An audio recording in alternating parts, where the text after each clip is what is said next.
Good afternoon. I'm Kevin Walker with the Overland Park Chamber of Commerce. Today I'm representing the Johnson County Public Policy Council, which is a cooperative effort by all Johnson County Chambers of Commerce to do voter education. With me today is Jodie Dietz, who's running for the Blue Valley School Board, Seat 3. Jodie, before we get into our questions, why don't you tell us a little bit about yourself and why you're running for the Blue Valley School Board? Sure. Thanks, Kevin. I appreciate this opportunity. So, I am currently president of the Blue Valley School Board. I am at the tail end of my first term. Began serving in January of 2020, and we all know what happened in March of 2020. So it's been a very interesting ride the last few years. My background, I do believe, really prepared me to be able to handle the really hard decisions we had during that period of time. I am a former probation officer here in Johnson County, working in corrections, ensuring that defendants had the tools that they needed in order to be successful, understanding that population and the struggles with substance abuse issues, mental health issues has been really an important part of my learning curve, and things that I bring to the table that are a bit different than most others. I'm a parent in Blue Valley. I've lived in Johnson County 30 years, a little over 25 years in Blue Valley specifically. My husband and I have 3 daughters, 2 of whom have graduated from Blue Valley schools and are incredibly successful at what they're doing right now. One is working on her PhD. The other one is in her 2nd year in Chicago at Loyola. And I still have 1 kiddo at high school, and she's a band kid, so yes, I'm a band parent. I have a bachelor's degree in criminal justice and a master's degree in management from Baker University. Wonderful. Well, thank you for giving that background to us. Let's transition to our questions, and I'll start with this one. As a candidate, what are your top 3 education policy issues? Yeah, great. So first of all, no question, all students have the right to a high-quality public education. That is why most of us moved to this area, is because of the exceedingly robust public education system we have here in Johnson County. I support that. I also advocate for safety and security. Due to my background, I think I have a unique perspective on safety issues, whether it be physical safety or mental health, and safety issues regarding that. We know that you can't learn in an environment where you do not feel safe, physically or mentally. And then third, I also believe in accountability and fiscal responsibility. So I think it's good to ask questions. You've got to also, you listen to your patrons. What are their expectations for their schools, for their community? And kind of balance that with what's really possible. Funding issues are always at the forefront. It's so important to be good stewards of that funding. Well, that's a great segue to my next question. You mentioned funding. What are your thoughts on K through 12 education funding? Right. I think that you put your resources into what's important. And in the state of Kansas, over 50% of the state's budget is allocated towards public funding for education. And that's the way it should be. That is our future. Over the past few years, it's been a little bit rocky regarding just general funding into our educational systems. We're finally at a point where kind of they're funding what they should be. Maybe not cost of living involved with that yet, but we're kind of on the cusp of that. But they're still falling short with special ed funding. For people who don't know, special ed funding is something that is once a student receives an IEP for support services, it falls under a federal guidelines, and so all of those support services we are federally obligated to provide. And so whether or not a school district has money or not is irrelevant because we still have to provide those services. So where does that money come out of for those extra services? Well, it comes out of the general fund. There's no other pot of money available for it. And we shouldn't or can't talk about funding without also talking about accountability. And so, our system does require accountability measures for student performance, and that's focused on post-secondary success and career readiness. Do you believe the district is meeting expectations for student achievement? I think the Blue Valley School District is knocking it out of the park. We are doing an amazing job. Everything shut down, of course, as we know, during COVID. And of course there was some learning loss. That's across the world. People were struggling with that. We are coming out of that bigger and better than before. We are in the top 1% of school districts across the country. Wow, that is absolutely amazing. We have put very intentional support systems in place to work on areas that individualize student learning.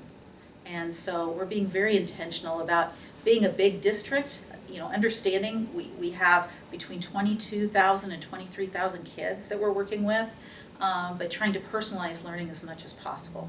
So I think we're doing an amazing job. The statistics show we're doing an amazing job, and anyone that says that we're not, they're wrong. They're just wrong. Thank you for that. We know Kansas is experiencing low unemployment rates and employers are struggling to find qualified workers. How do you see the school district helping to meet the business community's future workforce needs, whether that's through work-based learning such as internships, training, or other career exploration opportunities? Well, I think we've been ahead of the curve on this.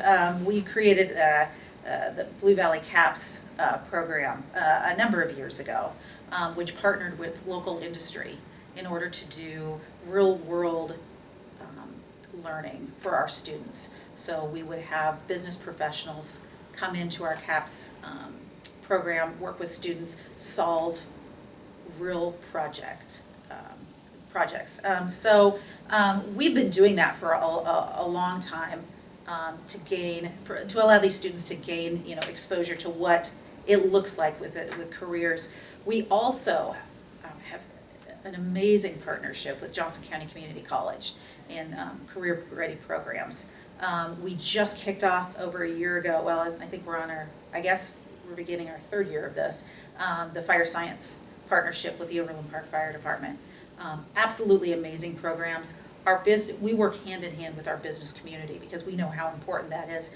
We also were ahead of the game when you talk about market value assets, which is something the Kansas Department of Education is mandating with their new set of requirements that will actually affect 8th graders now, but when they graduate from high school. And we've already been doing that. We have already been working on market value assets because our business community has been telling us what they need, and we're trying to adjust with that. I want to switch gears a little bit, talk about a very different topic. What are your thoughts on efforts in the state legislature to expand school choice? So first of all, it's not school choice, it's vouchers, and it's using our public funds for private education, whether it be a private school or a homeschool. And I am not in favor of that. I love that we have our private school partners all around us. We have some great options for kiddos and parents. But public schools should be funded with exclusively public funds, and public funds should not be funding private entities, ever. And my last question for you, other than funding, what do you see as the greatest challenge facing the district right now? Yeah, so since you took funding off the table there, I'm going to have to say I think there are two different issues that I see are incredibly important. One is continuing our mental health supports for our students, which carries over to our families. We heard loud and clear over the last 10, 15 years from our parent community that we had to step up in the mental health area. We were losing too many kids to suicide kids becoming depressed or having other issues within their families. And so through community involvement, parent involvement, we put in some really fantastic programs that support students and support families. So that is one. We have got to continue those supports. The second thing that I would say is staffing. There are so few that are graduating within the state of Kansas with a desire to teach. We're in trouble. The pipeline is almost dry. We are, it doesn't matter whether you're talking a private school or a public school, if there are no teachers, there are no teachers. And so we have got to do better as a state to provide support for teachers. We've got to elevate that incredibly noble status for those who want to go into teaching. It should be prized. It should be the holy grail of job opportunities, in my opinion. It is the most important thing we can do for our kids as well as our community. Great. Well, as I said, that's our last question. And oh, man. I want to thank you for spending a little bit of time with us and giving us your thoughts on these issues. I want to give you a chance to offer any final thoughts you might like to offer. Yeah, so I am incredibly proud of our school district. And, my kids have all benefited from the experiences they've had here. I want every kid to experience that. I am serving not just my family or my children or my friends' kids.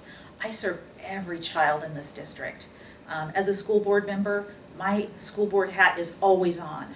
I am at the grocery store, I am in Topeka, I am always representing our kids, our staff, and our district. That never comes off, and I don't think people understand how important that is. You are always a representative. I am a bridge builder.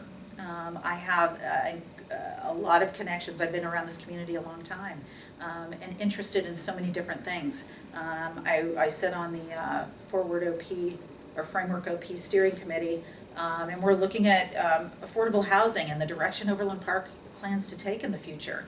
I want our kids to come back here. We need to maybe make some changes to make for sure that this is a place they want to live. I also sit on the Friends of the Library board.